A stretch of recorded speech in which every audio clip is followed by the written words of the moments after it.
everybody. This is Rebekah Jonesy with the Beautiful Book Geeks, with my co-hosts Amanda. Hello. And Heidi. Hello, hello. And today we are torturing Robert Cano. You mean interviewing? Interviewing. We are having a conversation with Robert here. Yes.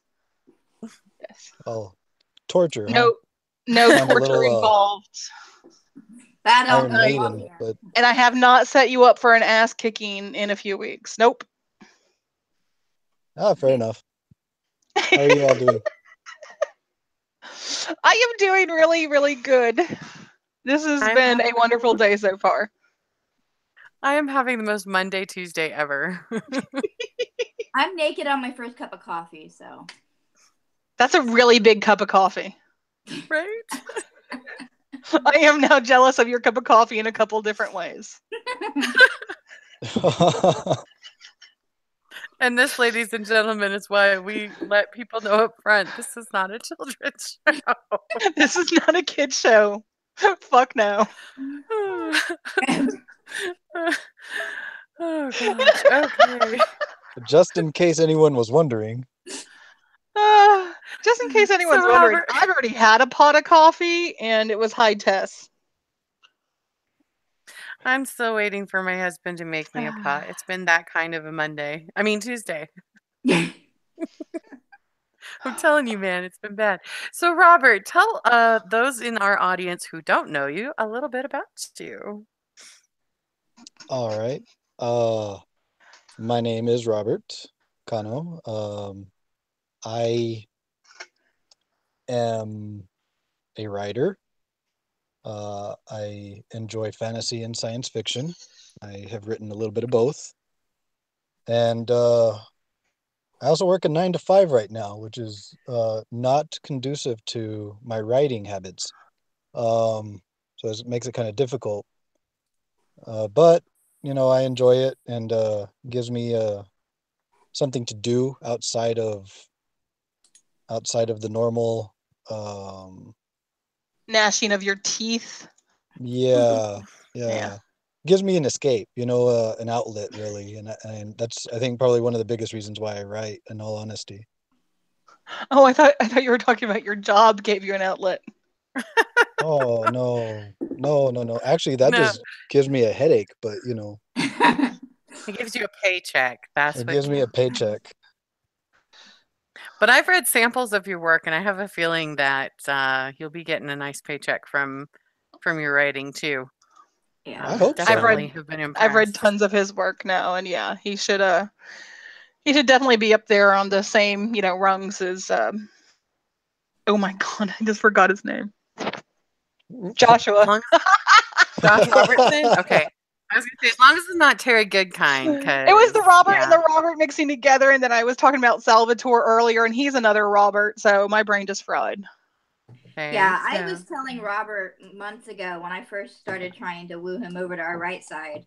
I told him that we would desperately want him, and publishing him would be good for our company. But I was also honest with him and told him that your work is really good, and you could probably get picked up by somebody bigger than us, because I was being honest.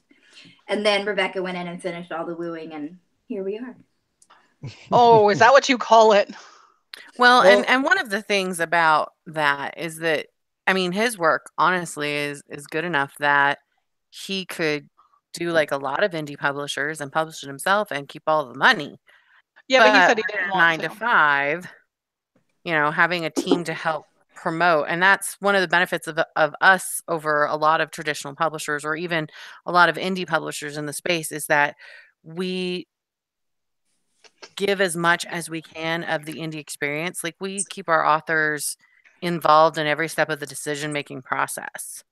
So they get their input, and they get that guidance that they want and need without having to tack on a hefty price tag, and without having to give up part of their dream. And that's one of the main reasons that I ended up going the self-publishing route, because the smaller publishing houses that were willing to give me a contract weren't going to give me a say on the cover, weren't going to give me a say on editing changes. They wanted to change my main character. Yeah. And It's the same reason I didn't go with him. and that's a huge reason why when I came on board with our right side, that was the big appeal, was that you guys were open to keeping it to the author's vision, while doing as much as you could for helping them.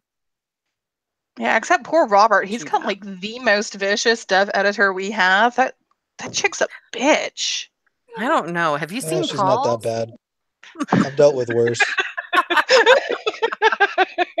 It's funny because I think about that sometimes, and I'm like, What a bitch I am.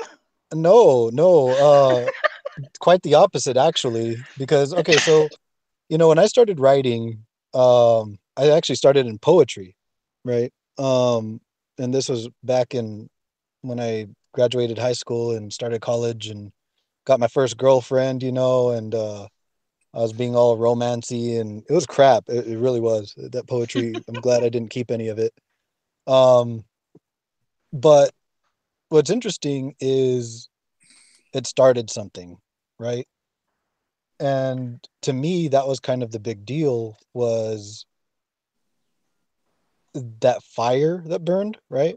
Mm-hmm. And so, now I look back and I'm like, okay, well, that was all crap that I wrote and everything else. But, you know, dealing with editors now, you know, I try and tell people a couple of things because I also do some editing, but I try and tell people a couple of things. One, you really, really, really need an editor, no matter how good you think your writing is, right? You absolutely need an editor if you're ever going to try and publish, because otherwise you're just putting out crap. And it could be good crap. People might want to read it, but it's not, we still pick up on those typos. We still pick up on those problems with the sentence structure or the sentence itself. We still see those things and they bother, right? So Mm-hmm. you'd absolutely need that kind of um, editing. You need somebody to help you, because we're too close to our projects. We don't see them, and so with that comes developing a thick skin. You absolutely have to develop a thick skin. You can't function, I think, without that. Because Absolutely. oh man, because I mean, when your writing's getting torn apart, and questions are being asked, and I mean, it's funny because we went through that first chapter of The Dark Archer and there's so many questions. And I'm sitting here and I was looking through them and I had to really think about some of those things and how I was going to approach it, because Rebekah asked some really, really important questions. And I'm sitting here and I'm like, I have no idea. so, so I had to, revisit it a few times and figure it out. And that's a good thing, in my opinion. I couldn't Oh yeah, sit there and absolutely. be hurt about it. Right. Yeah, and one of the things, I saw an interesting conversation in 20 Books to 50K, which for all of you authors out there, if you aren't a part of the Facebook group 20 Books to 50K and you're looking at how to make money as a writer, you should definitely check them out, because they have great discussions about how to write to market, how to market your books, all this stuff. So, but anyway, they were talking. One girl asked, "Do you think that once you've hit a certain point that you no longer need an editor?" No. And she was on her, I think she was on her 15th book, and she does editing on the side for other authors. And so she felt like she was good enough. And I made the point that I've been editing since before I started publishing. I was a part of my high school um, lit journal, and we did editing for each other there. I did stuff in college. Um, and so, I've always been editing, and I've always edited my own work before I passed it off to somebody else to edit. And then the second to last book that I published, Health School, I used beta readers because I was trying to save money, because that's what everybody was saying. This is a great way to save money. And I had 6 beta readers, 3 of which had college degrees, one of which is an editor. And I put the book out because I was trying to publish fast, like they recommended. And Rebekah just tore mine apart too. So it's better to get your book edited You make before me sound it's so on mean. sale than to try and edit it a year later I and knew have you were to gonna out me. recover. But no, but you know, it's a good lesson. And a lot of the stuff that she caught, I would have caught if I'd been able to take 6 months off from the book, like I Mhm. did after I published it. If you're able to clear your mind of the book completely, maybe you can see it. But Exactly. I Exactly. mean, But this is see, your baby. Everyone's baby is perfect to them, right? Right. that's a And problem that I have, is that my stories all stick in my head because that's where Mhm. they reside. Um, so like, okay, so I know this is kind of a segue, but when it comes to like my writing process, it's kind of unique because I there's nothing in my stories that hasn't been stewing in there for at least 6 months to probably 6 years. Um, and so all of that is stuck. It's stuck. So there, even with the suffering, I can guarantee you that, it went through probably, I don't know, probably at least 7 sets of eyes before I put it out. But even like that, people are still finding things. It's really important. That's why I say editing is so important, because even with really good sets of eyes, there are still errors. I would like to point out that you asked me to read that. You never asked me to edit it. So I didn't suggest any changes on it. yeah, No, I know.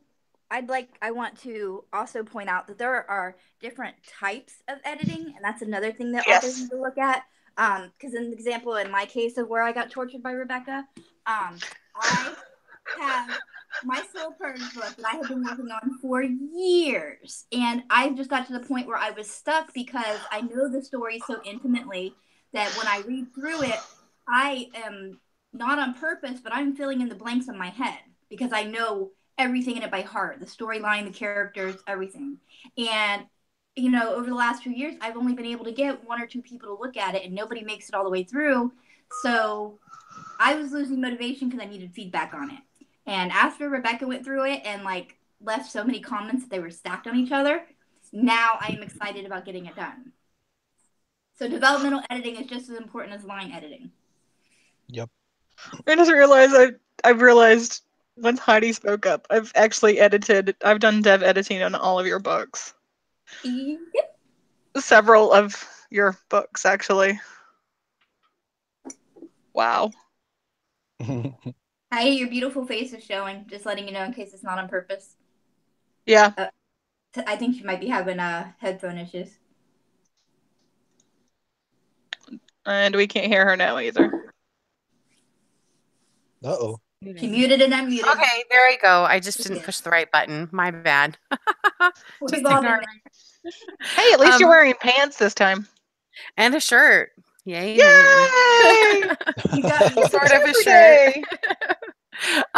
But yeah, what was I saying? Oh, about We editing. don't know, you were muted. That's the other thing that I love about, you find errors in thank you, Rebekah. Yes, I was muted.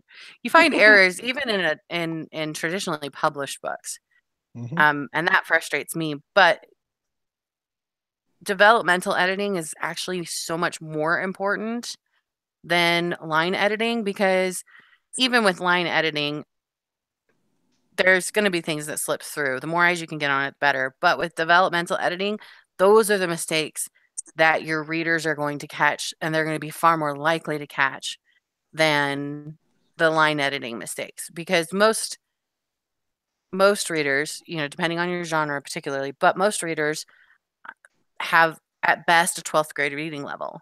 So the nuances of where the comma goes and why the comma goes, other than a very small subset of us who are called horrible, horrible names, most of us aren't going to pick that up. But when you have in one scene that the character's hair was black and their eyes were blue, and then in the next scene you say that their hair was blonde and their eyes were blue, readers are going to catch that. That's what upsets readers. Or like even with perfect example, Harry Potter.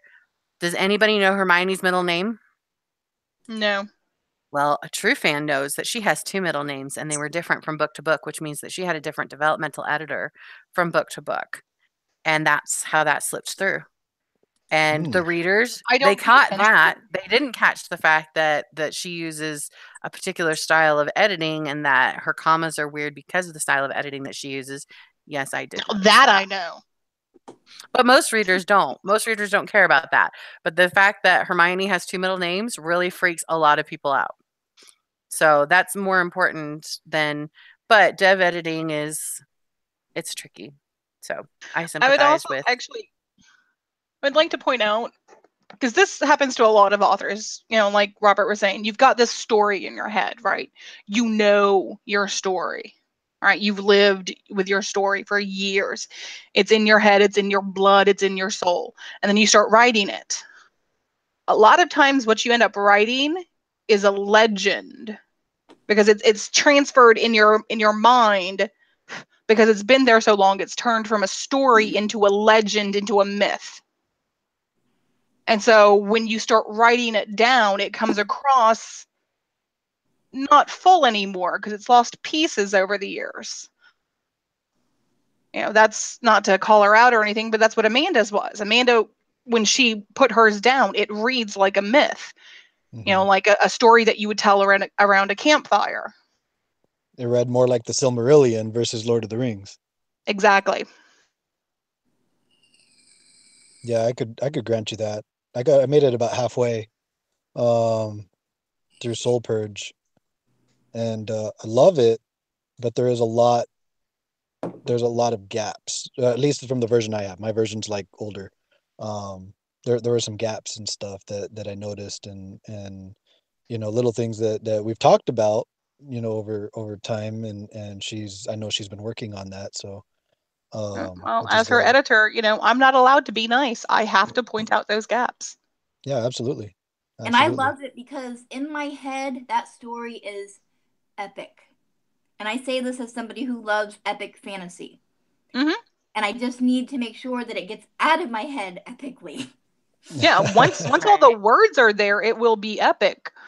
It will be an epic story. Right now, you have an epic myth. Right. Well, and one of the other things that well, previously, you're already rewriting it, so. Yeah, I was going to say one of the other things that's great with editors is if you take it from the perspective of they're there trying to help you make your work better, but their suggestions are just that.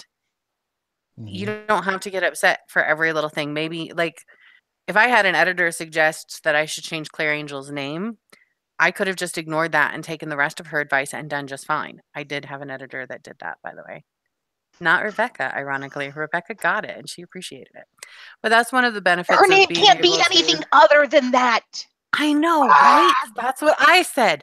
But but you know what? My editor wasn't wrong, and the publishing house that wanted to change the name wasn't wrong, because I've actually gotten like 5 or 6 reviews where they said it was really frustrating because every time they read Clear, they were trying it threw them out of the story. So it was an issue for a handful of readers. And that is completely legitimate, and that's okay. But when you are the creator, sometimes you have to decide, is the risk worth it? Now, if they'd asked me to change Grant's name, sure, fine, whatever. If they'd asked me to change any of the other characters' name, sure, fine, whatever. The same thing with the Hunter series. People get thrown off with Fury and Havoc because their names are verbs, and it throws them off. And let me tell you, people, I understand your frustration. You have no idea how hard it is to write a story where the character's name is a verb, and it's also a verb that you like to use regularly. If you read through the Clear Angel Chronicles, I never use the term clear in any way except as her name. Yep. You have no idea how hard that was. No idea. Trust me, if I could change it, I would. I went back through and checked, and that was when I was just reading it. In the case of Fury and Havoc, people were much more accepting of it because they're mythical creatures, not humans, and because it's a lot easier to get around, even in a story that's all about killing vampires, getting around using the term Fury or the term Havoc, except for their names. So that was a lot easier. But again, that's the thing. When you're the one that's publishing and you're the one that is finding an editor or paying an editor or whatever, you're the one that's in charge. You can decide whether or not to take the suggestions that they make. And so at that point, it's a lot easier. It's no longer needing a thick skin so much as it is developing a project. And I think that that's the huge change that people need to make to be able to get around the idea of having an editor. If you have an editor that does nothing but praise your work, then they're not a good editor. They're just taking your money and giving you an attaboy. And you can give your book to free to audiences to get that. Yep. So take the time and invest in a good editor and make sure that they actually give you good critique before you start. I agree. I couldn't agree more. And I did want to also real quick add in, Richard was asking, what do you do when you can't afford to pay for an editor? He's not wrong. They're expensive. You're looking at anywhere between $6,000 and a couple thousand, or $600 and a couple $1,000 if you're not publishing with an indie press that'll cover it for you. But there are some great resources that you can use. They're group funded. So for example, we're looking at adding that to our Right Side's Word Mafia. For those who haven't joined that, you can find it on Facebook. It's OWS Word Mafia. And we're looking at adding that as a piece to do monthly where we can exchange critiques with each other.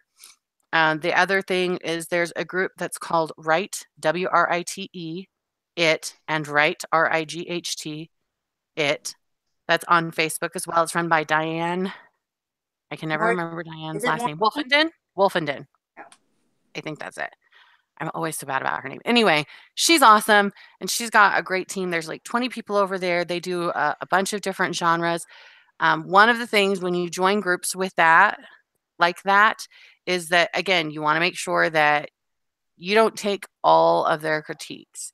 You need to make sure that you're staying true to your story, especially because groups like that, they're only reading it 7,000 words at a time, usually.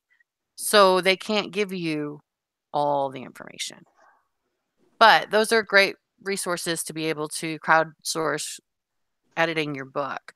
I would recommend that you don't go with beta readers.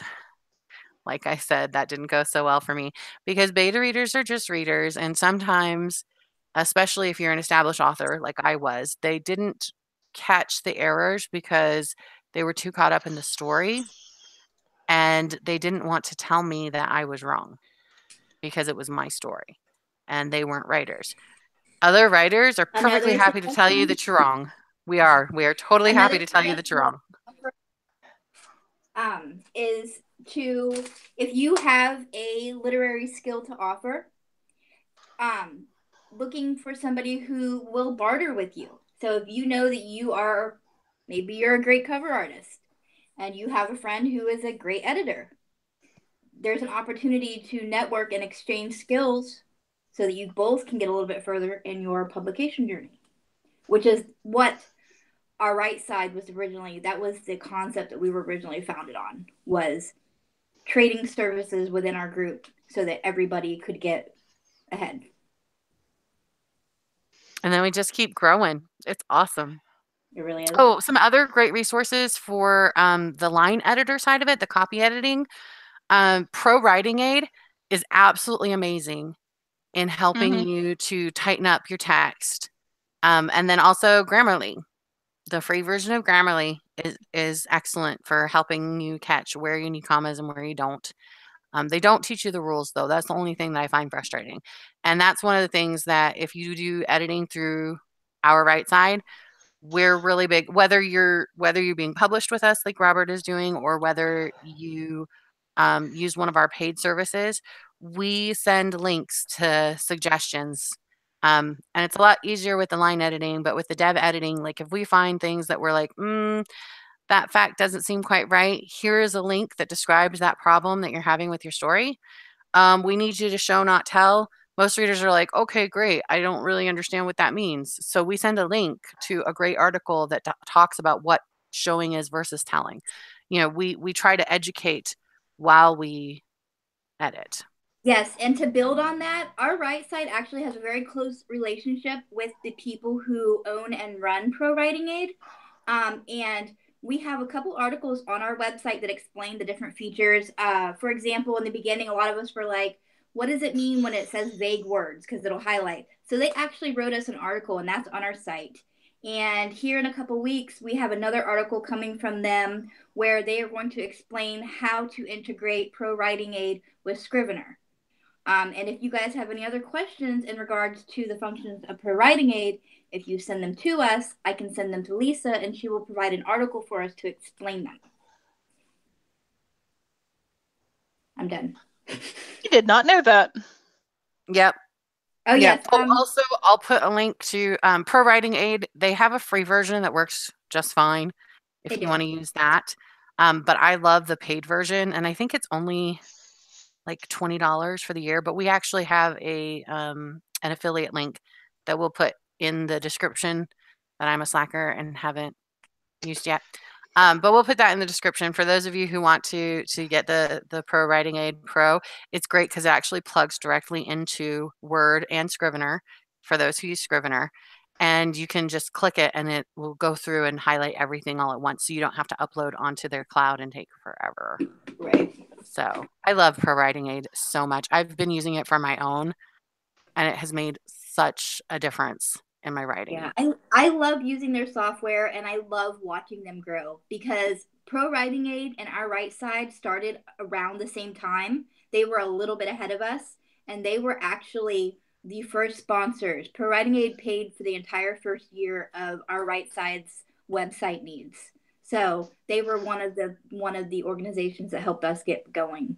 So we're a little biased and love them, but it's nice seeing them grow too, because they were small when we started with them. And I loved them before I joined OWS and had all that extra reason to love them. So yeah. That's really cool. I actually don't use any of those programs. Even in my editing, I'm kind of old school like that, I guess.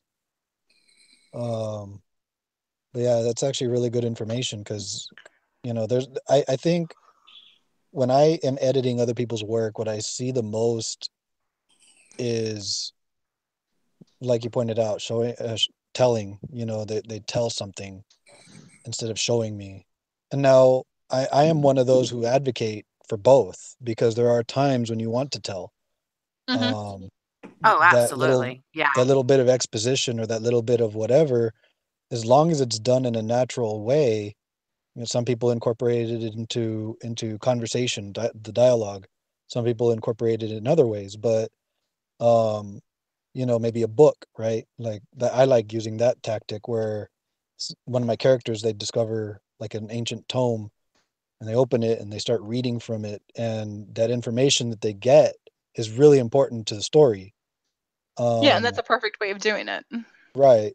And I love that's one of it those things when that writers show people reading in their books, because I realize that actually does not happen very often, and I'm guilty of it too. I went back and reread through my books, and very rarely do my characters actually read, which is sad because I read every day. So I'm like, how did I develop characters that don't read? Shame on me. that is funny. I actually, shameless plug, in my science fiction book, which is not published and may never see the light of day, I actually reference Joshua's book, Melkorka. Rebekah knows this. Yep. And so I found that to be a really cool way, and I had his permission, so don't worry, he can attest to that. But I found that to be a really cool way to kind of reference a book that I enjoyed. Right. Yeah. Adam Drace And does the then, same thing. I love that. I do. yeah. So then if anybody were ever to read the book, that's a big if, because it's pretty messed up. But if anybody were to ever read the book, then they could actually Google and find but that's a real book in there, right? It's a real reference. So And they can find out who Branimir really is. Who Branimir actually is. Awesome little crass dude, So yeah, I found that to be pretty cool. See, I totally want to read that book now. Yeah, it's a good book. It is. Yeah. that trilogy is seriously up there with one of my favorite trilogies. Period. She's talking about your book, I think. Oh, my book. Yeah, I was Wait, talking about I she want to read read it? your book. Yeah, she's read I've read Malcolm. Josh's, and yes, you're Oh, right. okay. Josh's books are amazing. But the fact that you incorporate it into the story, I love that. I want to read your book now. Oh, okay. Well, Rebekah has a copy of it. It's early. It's very bare bones. Because I'm still wrestling with whether or not I actually want to publish it. It's very dark. It's very messed up. It's funny, but it's really messed up. So Can yeah, it I be don't know. worse than Game of Thrones? Yes. That's It's a lot Yes. worse than Game of Thrones. See, Is that it worse makes me than want Mother's Love? to read it even more. The very opening Our chapter nose. is just like horrific. Wait, which book are you talking about? A Mother's Love. Oh, did you hear? I was gonna say, this is what Is he's it talking worse than about. Mother's Love? Because that was pretty hard in the beginning. But yeah, Yeah. okay. Yeah, Heidi, Yeah, that one that's is the one. really rough start, like crush your soul and make you uncomfortable start. Yeah. Yeah. And your horrible editor was giving you notes on how to make it rougher. I know, right? Yep.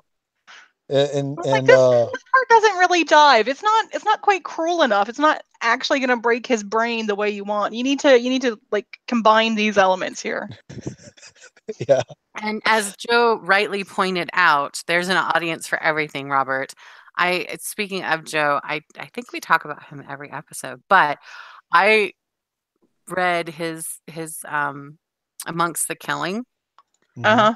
and I had known Joe for like 9 months before this. Joe's the sweetest, kindest, nicest person you've ever met. And that book just broke your brain, didn't It is so fucking dark. Oh my God, there's no good in that book. And yet there is. I was like, how did Joe write this? It was like, it totally threw, yeah. And I was telling my husband about it when we went to meet him in November. And he was like, you have some really horrifying friends, Heidi. I was like, I would just like to point out to you that you got called in in fourth grade because you wrote a horrible story and your teacher was concerned that you might become a psychopath. Remember? And he's like, oh yeah. Your friends are awesome, Heidi. But after hanging out with Joe, he's like, Joe's amazing. I was like, you want to read his book? And he's like, I don't read. And I was like, yeah, it'd be really bad if you read Joe's book and not mine. Right. Oh, he hasn't Heidi, even that read your reminds me books? Heidi, that No, reminds he me doesn't of- read. He really doesn't. I mean, like, he's read The Art of War and he has a bunch of business books, but he doesn't really read fiction. He doesn't even enjoy watching fiction shows either. The Art of War is amazing, get though. offended. So It is. I can't It blame is him. really awesome, especially when you read that and then you read The War of Work. Is that anyway? There's one that he takes the rules from The Art of War and he incorporates them into business. My husband has that one too, and both of those are very interesting books, and that's cool and all. But yeah, he doesn't read a lot of fiction, so I don't hold it against him. But if he read Joe's book and didn't read mine, I might get a little upset, maybe. Right. But Yeah, Joe's book my is right wife up actually his alley, isn't a so. big reader either, so it's just something I accept. She does support me, it's just not directly in that way. So I can't imagine being married to a person like that. I'm sorry. Well, and but for what it's worth, and correct me if I'm wrong, Robert, but I think it means more when the person that you're with supports your art despite not getting it or understanding it or appreciating it. Because like for my husband, he's like, I don't have to read your books. It doesn't matter if I like your books or not. I don't like books, but I love you. And I know that you're going to make it big one day. And for me, that means more than if he, than all of the awesome reviews that tell me that my book is amazing, because he's invested in me, not just my books. Right. Well, and it's funny you mentioned that because like with Melody, she actually told me one time that, and we were just joking around, by the way, so don't misinterpret this. But she was like, I knew from the get-go that, you wanted to be a writer and that was your end goal. And you were going to make it big, so she's like, so I'm with you for the money. And, and then the other part of that joke was that, she saw my daughter Kira and she was like, and you make pretty babies. So there was that. So that's why she ended up with me. See, so there's the answer to why I married way out of my league. A very practical woman there. A very practical woman. Right. And again, like I say, all jokes, we joke like that a lot, she and I. So, we're kind of, we just have a good time. That's funny. Heidi, when you were accidentally having to do those line edits yesterday, did you read Last Call? Yes. Oh my God. Okay. No, so I read Last Call when you put it up on your Patreon page though. Oh, and I loved it even then. But you know what story I love absolutely best? Oh, shameless plug, just so y'all know, Amanda's book, her first ever standalone book, is coming out in on the 28th. And we have her launch party is this Saturday, the 23rd, on Facebook. If you haven't been invited yet, we will make sure to invite you. But you can go and search for it on our Right Sides event page. But she has a collection of short stories that are absolutely amazing. And I somehow missed when you released the sibling rivalry. Oh, yeah. Oh my God, I was crying while editing that, and that was probably not best. But oh my God, I was like, speaking of No, like, I need to read this. it's so good, Rebekah. It's so good. But Last Call. So you remember which story is Last Call, right? Yes. My husband took that to his counselor last year and had his counselor read it. And I'm like, why would you do that? They're gonna make me come in. Well, fair, it was a man room. Oh, but yeah. Apparently, he's wanting to make sure that the counselor understands what he's dealing with on a daily basis. True. Why am I like this? This is why. Yep. Answers all the questions. Oh, Lord. Oh my God. That's funny. Yeah, because those stories are something else, and I'm excited for that book. Actually, like super excited. So y'all say you're excited, but wait until you read. What's the one about the plane crash, Amanda? I can't remember the name of it right now. The next bestseller.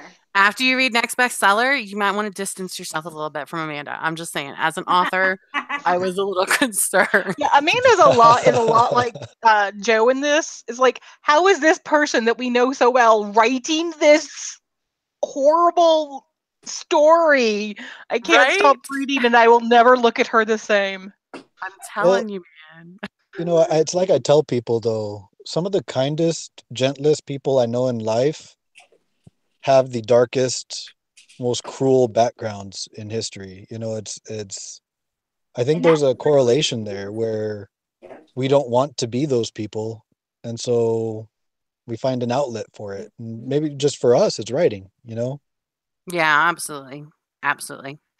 Yeah, and also, it gives us a chance to understand other cruel people in our lives. I mean, I know for me, I've known some really horrible people, and I write them into my books, and I don't do it to punish them, unlike the jokes that we put on Facebook and things. It's really so that I can. They're supposed to be, but it really is. Shouldn't have used real names then. To understand how and why people can do those things. So, yeah. Mm-hmm. And it's really cathartic. Like for me, most of you know, I had an abusive childhood. I had 15 years in domestic violence marriage.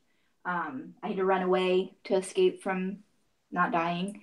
And literally I've never gone to therapy or anything like that. Probably should have, but I didn't. But I use all that emotion experience from that part of my life, and I put it into these stories. And that's my own therapy. I write these really dark stories because I'm pouring all that dark energy that's in my head into them. And then I feel better for a little while. And then when I feel bad again, I write another story. Yep. It's like I tell people, once you've looked into the darkness, it never leaves you. Mm-hmm. But I don't let it control me. And wait, wasn't that the key storyline for Event Horizon too? There you go. Not very many people catch that. I love that movie. Oh my gosh, that was like my favorite science fiction horror movie ever. It is seriously one of the best. And it stands up too. It's still really good. Oh yeah, definitely. I'm looking forward to the day I can horrify my children with that. Actually, it was funny because my 8-year-old was asking me the other day. She was like, "What's your favorite movie?" And I told her, Pan's Labyrinth. And she said, "Can I watch it?" No, not yet. No. My line is always someday. Yeah, someday. Yeah, we just introduced them to Stranger Things, and we could only watch Stranger Things during the day. If we watched it too close to nighttime, they freaked out, and I was like, "Yeah, they're not ready for Event Horizon yet, not yet." No, not yet. Not yet. She's into Series of Unfortunate Events on Netflix, so Oh, my 13-year-old loves that one too. Oh my gosh. yeah. So we're getting her. She's already read the first book, and she's going to be reading the next one soon, and then she's super excited for season 2, which starts on the 30th. So Yep. she's like, that's her birthday present from Netflix. He's marked the calendar. He's been counting down. My kids grew up. That's actually the book that my son learned to read on was a series of unfortunate events. And That's cool. so yeah, he's really excited that they made it a series. And after the movie that was done when he was younger, he was so disappointed with the movie. So to see this TV series doing so well makes him really happy. Mm-hmm. And the fact that it's based on a book makes me happy. Right. I've always noticed that it seems like reading actually increases when there's a decently done visual media presentation of some type. It could be movie, TV show, what have you, but you get people interested and they actually want to read it. Yeah, it's a literary gateway. Yeah, absolutely. And you know what frustrates Reading me though is when they don't. Yeah, when they don't tell you that it is. Like, I just found out that The Last Kingdom is actually a book. I have been watching that series on Netflix for almost 2 years now, and I never knew. And now I have to go buy all the books and figure out when I'm going to read them. The nerve. Because I know. It's like, why didn't you let me know this before now? But yeah, there's so much of our video games and our movies and even our TV series they were books first. Mm-hmm. So when people tell me that I'm in a dying industry, I'm like, really? No. We wouldn't have 3 amazing things if it hadn't been for somebody writing that book first. I mean, like that new series that's about to come out on Netflix. That was written by an indie author. Which one? You know the one, Heidi. Drystein No, Legends. Because we can hope. We can hope. I was like, which one? There's better. 5 million of them. But yeah, I'm really looking forward to. I hope that pitch goes well for Josh because that would be awesome. That would be awesome. His book totally reads like a series, and if it definitely. I mean, I don't care if it's a movie, a series, whatever. It just needs to be out there. Yeah, it needs to be at least 3 movies because I want to see all 3 of those things. Yes. Right. Well, we're actually we're so what Rebekah's referencing. I don't know if Josh is okay with us making this public. Well, let's not make it public then. Yeah. Okay. Yeah. Anyway, someday we'll get to tell you guys about that exciting stuff, but not today because he's also gone too, so I can't ask him. Yeah, we can't ask him comments. But yeah, exciting things coming down the pipeline for our indie friends. But I've been saying this for probably since I picked up since I picked up Anarfell. Yeah, I've been saying this needs to be one of those, those epic. What the hell are they called when they take a movie that's too big to be a movie? So it's like an hour and a half each night for a week. Like a miniseries? Miniseries? Yeah, miniseries. Yes, the miniseries. Thank you. Needs to be that at the very least. That would be awesome. I would be okay with that. That way I can cry over Branimir all over again. I don't know. I have a thing for Dorofedge. Well, yeah, him too. But I absolutely adore Dorothy. But Branimir at the end of Melkorka, come on, guys, when he falls and I was upset and he leaves about you Dorothy. hanging there. Yeah, I was upset about Dorothy. I mean, I love Bran, but to me, Bran is me because it's so much of the story is told from his perspective. So I feel like I'm Bran, so I can't fall in love with myself. So I have to fall in love with somebody else. And Dorothy is I my guess I'm a guy. narcissist like that. Fair enough. Fair enough. And all the answers come full circle. Just kidding. Oh yeah, no, I could get behind that for sure because I'm a big fan of Josh's. But I'll tell you what though, if they could translate, if they could translate the same feeling that you get from reading Blood and Bile into the screen, Oh my goodness. That would be oh my amazing. God, that would just be out of this world I have good, shivers. right? Can you I imagine don't even that? know if it's Like the that good or is bad kind. just oh, and I that all right, shameless plug again. Blood and Bile, best book I've read in the last 10 years. Period. Period. It is That's because you amazing. haven't read Heshale. You know Yeah, but I what? haven't finished Annerfell yet. I know. You can't put the two against each other. They're in the same world and they're the same. That's not No, they're fair, not. Rebecca. They're Aren't not they? actually. Blood and Bile is a They're different not. world. I It's just found that. that's Yeah. JC's world. I haven't read that one yet. I thought Yeah. they Oh, were you both need still to. in the same. That's what I thought too. I thought that for the longest friggin' time. Nope. I thought Blood and Bile would be first chronologically, like way back in the way back when the peoples are still being peopled across the Right. world. Mm-hmm. Nope. Nope. They're gonna break my soul. See, Andy JC Peliquin does the same thing to needs me. to write more books like that. I need more of that world. Yes. Well, I'm pretty sure JC's working on more, but from what I understand, he writes a little bit slower. Um, but there's probably a reason behind that. You know, he doesn't dumb himself down, which is probably why I loved it so much. Exactly. It's just incredible. Like in my opinion, the writing, and I keep in mind I read this as a beta reader, so there were some changes after the final was released, but the writing itself was enough for me. Like it didn't even the fact that Yeah, the the story was style as of good as it writing. is even like that's a side point for me, honestly, because the writing was just phenomenal. Um, there is something so unique about the voice. There's something so unique about the way it it, it translated because I can say this because I love the book so much, but there were large spans of time where, largely speaking, nothing was really happening.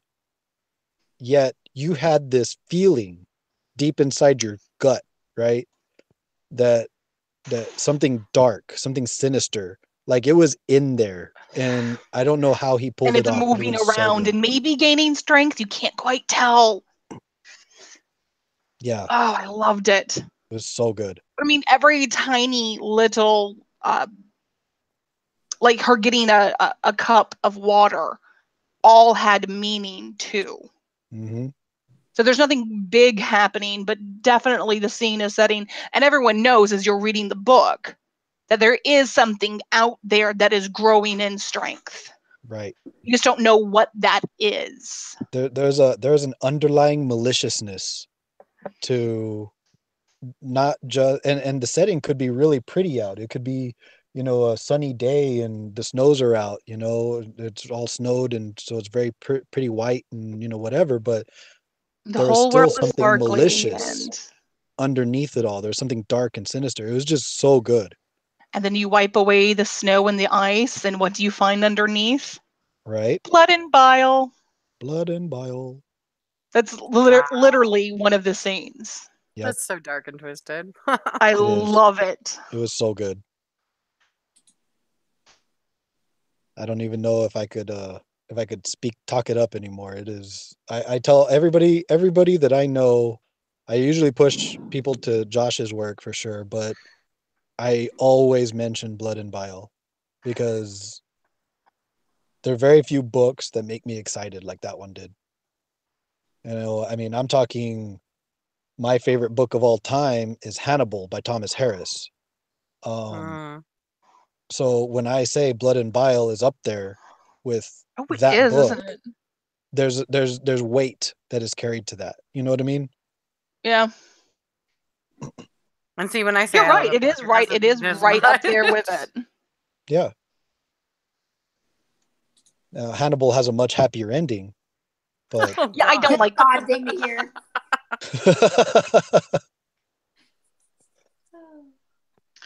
I got so annoyed with the movie. I watched the movies before I read the book, oh, that's but read the horrible. I'm book and I sorry. was like, the book is so much better. Why did they screw it up with that lame ass ending in the movie? Yep. Yeah, don't even get me started on that because that's just crap. But they did an okay job with Red Dragon. They had too much Hannibal in Red Dragon, the movie, but that's okay. Mhm. And then Silence of the Lambs obviously is a classic, but the movie version of Hannibal they completely messed up. The They're not book even, as far as I'm concerned, they're not even related anymore. that's yeah, exactly. The book is phenomenal. Like I always try and tell people, I'm like, don't judge the book by the movie, please. You have to read the book because The book is its you own know story. it is an incredible story and it gives background, like it actually gives the history to what happened to Hannibal. Oh Like my that's goodness, important, finding the teeth. right? Yeah. Oh, Misha, poor Oh, poor Misha. yes. That broke my heart. Like I was crying in that scene like so much. And then the end, when he and Clarice hop out of the Jag and what was it, Brazil? Mm-hmm. Love it. Love Yep. it. The glass of champagne. Yep. You know. There you go. Little snippets. Spoiler alert. That's what we do. Yep. We give little We hints, just need but to put that as a subtitle for our show there channel. may be spoilers. We try not to do spoilers, but Spoilers. I see it like this. If you haven't read Hannibal by now, you might not be reading it at all. But hopefully I can turn some more people towards that series of books. Because those three well, I didn't books, even don't know it read anything existed. I beyond. literally stumbled on it in the library. Yeah, Mhm. don't ever read anything beyond Red Dragon, Silence of the Lambs, and Hannibal. Do not read anything outside of that regarding Hannibal Lecter. Do not. Because I think they made like another Hannibal book and it was not good. That's what happens when you Yeah, try they tried to casting. write that That makes book me after the sad. movies to make it match the movies, and the feel was wrong. I don't even know if that's what they tried to do, but it was not good. Whatever they tried was bad. So, yeah. But that's my favorite book. There you go. So I'm like gonna completely change the subject because you guys are making me think of like, pulling old things into new and this, that, and the other. Did anybody read an article that there is maybe going to be a reboot of Buffy the Vampire Slayer? I know. I heard something about that. It's fan chatter, and that's all it is. They have the anime, and that's all that Joss Whedon's doing with it. He said that he will not reboot her because she's Well, there's still the Apparently, there's a graphic new novel. article out from an interview with I can't think of his name. Joss Whedon. No, not him. From one of the producers that originally worked on Buffy, and that they had already spoken with him, and they were just waiting for the green light. And then my next question was, is it going to be the same cast? Because they're like, oh, it's such a big fan base, and everybody loves to bring back, an old They favorite. couldn't. But if it was new people, like I wouldn't even want to watch it because it's not just exactly, and Buffy. that's what Joss. Like Angel got his own spin-off Yeah, Angel got his own then spinoff and died. and died. Right. Yeah, exactly. So yeah, I don't see that coming back around. Yeah, Joss Whedon said that he would not reboot it. He would not. Have you guys read the graphic novel? Yes, I No. own them. I am a diehard Buffy fan. Yeah, so Angel lives in the graphic novel. Right. And meets back up with her. I mean, they can't have Buffy anymore because Buffy is just too buff. I mean, she can freaking fly in the graphic novels. Yeah, there was a lot of I mean, it's a graphic novel. They have a lot more creative freedom. Yeah. And they used it. But yeah. And as silly as that might sound, for people who obviously just, stopped with Buffy at the end of the show, You guys remember how Buffy ended with the spell, right? Yes. Yeah, and then the graphic Well, novel. that spell continued to gain power. It released all of the power for all of the potentials. So Right. all of the potentials, including the actual Slayer, got extra powers. Right, and now they have a whole So army. there is basically an army of them now, and it's pretty friggin' cool. It really is. It is.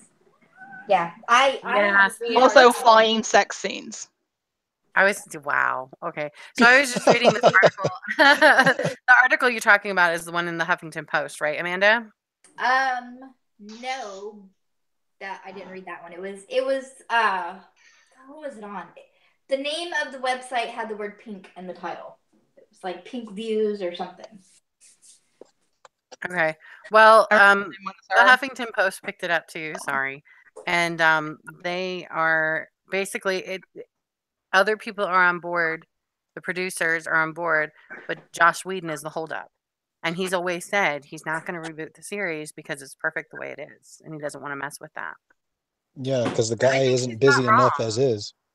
Yeah, that too. He's already making tons of other amazing characters. If he was going to reboot anything, I would want it to be Firefly, but I don't see that happening either. Right. Because Well, Ron Glass is gone, so that's not exactly, happening. And then exactly. Inara And has he picked couldn't up. recast. That would just be Yeah, awful.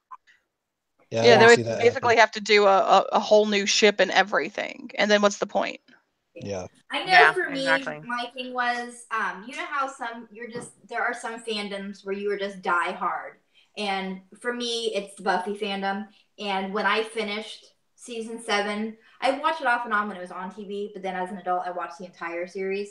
And when I finished, I was just like, I'm not done. And that's when I discovered fanfic. I was so desperate for more of that story. Yeah. I ended up reading fanfic for months. You know, I've never written fan fiction. I mean, haven't I'm written it, but I've read I'm a it. pretty big fan of certain shows and stuff, but I've never ever been one to write fan fiction. I think I I give use things. nods. Yeah, I I was going to say I give nods, but I don't write fan Yeah. fiction. Well, Yeah. for instance, my ex-wife, she's actually a big fan of Stargate, like me. And it's probably the only thing we had in common.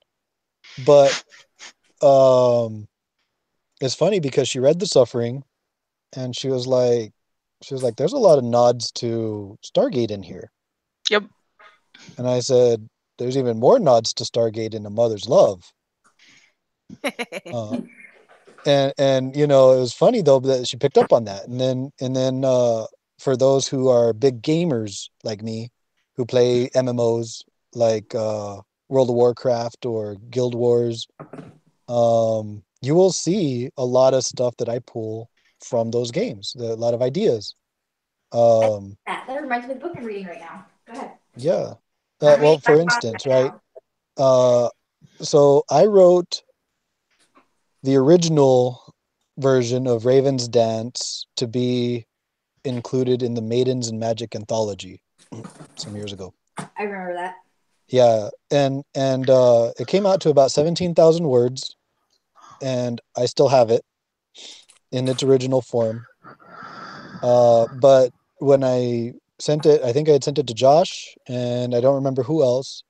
And the feedback from it was good, but it was too much. Like there was a lot going on, and I needed to expand it. Both too much So and too little. yeah, exactly. And so what I did was I put it on the shelf to go back to it. Now, obviously, I've expanded on that world, right? Because now I have The Suffering, and The Dark Archer is almost ready to come out. So, you know, this world is getting bigger. But it all started with a little short story. Real quick, And shameless plug for those who haven't read The Suffering. The link to the Amazon page is in the description for this video, and you totally need to read it. So go ahead and check it out. thanks. Um, and you know, but what was really cool is that with Raven's Dance, I incorporated elements specifically from Guild Wars 2 with the Mesmer class. Now, for those of you who had never played Guild Wars 2 or even ever heard of it, um, It's a MMO, much like World of Warcraft. It's a lot of fun. And there's this class called a mesmer where they use images. And these images are like mirror images of themselves. And sometimes they fight. Sometimes they're just decoys. Sometimes they're all these things. But you can use these different abilities to different effects. And so I incorporated that idea in Raven's Dance. And there is a really cool scene in there where Raven, she has this really awesome dagger that she created that is laced, interwoven with magic. She actually made the dagger, and she was able to incorporate magic into it. It's a really ugly dagger, by the way. It's not very pretty or ornate or anything like that. It's just a hideous dagger, but it does its job well. And that's what And matters, right? yeah. And so what she does is she throws it into the air and creates this image, which jumps, grabs the knife, and commences to rip things apart. And so it was like really cool to kind of incorporate these cool ideas and then expand on them, you know? And I think that that's like, for me, that's what I always try and do is I'll pull from all these different places that I look for inspiration. And sometimes it's Pinterest, right? That's kind of where Bennett came from. Was I was looking at Pinterest Oh, that's awesome. and found this really awesome character, and boom. Just a drawing. Yeah, well, it was a computer rendering. Yeah, but it was amazing, and it had lightning coming out of his hands, and I was like, what if he ended up with lightning abilities? How would he do that? How would that happen? How did he do that? Oh, See, that's the side of Pinterest I need to get into. Because I keep getting makeup and hair and girly shit. I need to get to the other side of Pinterest. Because that's much more along my lines of interest. But I see people sharing stuff on Instagram all the time. And I'm like, I want to save that image because that is so inspiring. So I totally understand. Yeah. Hey, Robert. Sure. Have you read Armada? Armada? I can't think of the author's name. It's the same author that wrote Ready Player One. Oh, no, I have not. I barely started Ready Player One. It's really good. I love Ready Player One, and Armada is really good too. And it's classic gamer. You know what I mean? They're gamers, and all. I'm only like partway through the beginning, but I already like it. And I love Ready Player One. I love all the pop culture references. Yeah, it's definitely really, really cool. And I'm actually looking forward to the movie. I'm going to go give it a look. I am dying for the movie because I have a bunch of non-readers in my house, and Ready Player One is one of my favorite stories. So I have to wait for movies so I can share these stories I love with my family. Right? Speaking of sharing with your family, are you making egg salad again? I'm just making fried eggs right now. I already burnt my hand twice while we were talking. Preparing the boiling water. I'm a really bad good cook. I make awesome food and I injure myself every single time. Well, at least you're consistent. Right. Exactly. I was just saying, of glove, sweetheart. Of glove. I never injure myself, but my family complains a lot about my food. So. See, that's what it is. There's not enough blood. Not enough blood. Not enough love. I hate to cook. They eat for. Well, I didn't say love. I said blood. But I guess love. She said both. Yeah.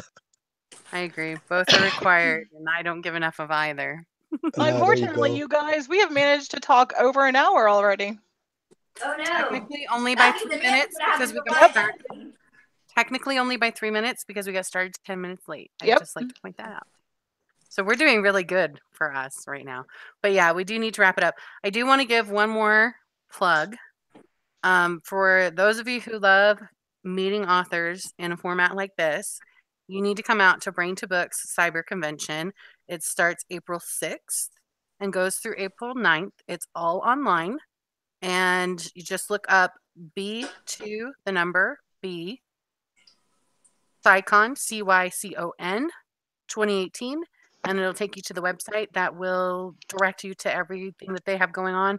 They're going to have booths on Goodreads. They're going to have events on Facebook. There's going to be some book tours. And then Joe from Go Indie Now is hosting Joe's Bar. And everyone got drunk. It's a lot of, that's after hours. But during the day, Hilarious. and just to be clear, Brain to Books, a lot of it is very family friendly. So it's a great way to take your kid to a con, to a book convention, without having to worry about losing them. I took my kids last year and they loved it. And it is, again, all online. And they found tons of amazing books that they never would have found if we hadn't been able to do that. So be sure to check that out. Again, that starts April 6th and goes through April 9th. And also, if you enjoyed hanging out and talking with Robert today, we have his links to both the Suffering and to his Facebook page in the description. So you can go and follow him and see when all of his awesome stuff is coming out, like The Dark Archer, which will be coming out later this year. And if you want to go to a convention where you can lose your kids, don't forget to check out Robertson Writes for Joshua Robertson and what conventions he's going to be at for the next few months. He is coming to my local convention, I think next weekend. But he's going to a lot. So check him out. He's probably going to be near you. Amanda, It you is got always anything to fun plug? hanging out with him. It's my turn. Yeah. So just a reminder again, Darker Days is coming out this month. I will be having a Facebook event. I will be sending out invites, and I will have information on my website, authoralmabry.com. And that's it for me. Till next time, scribe happy and stay sassy. And Robert, do you have any last plug? Nope. Just stay tuned for The Dark Archer coming in July. It's going to be good. It's going to be good. I insist on it. It's going to be great. It's going to be amazing. All right, everybody. Until next time, keep reading.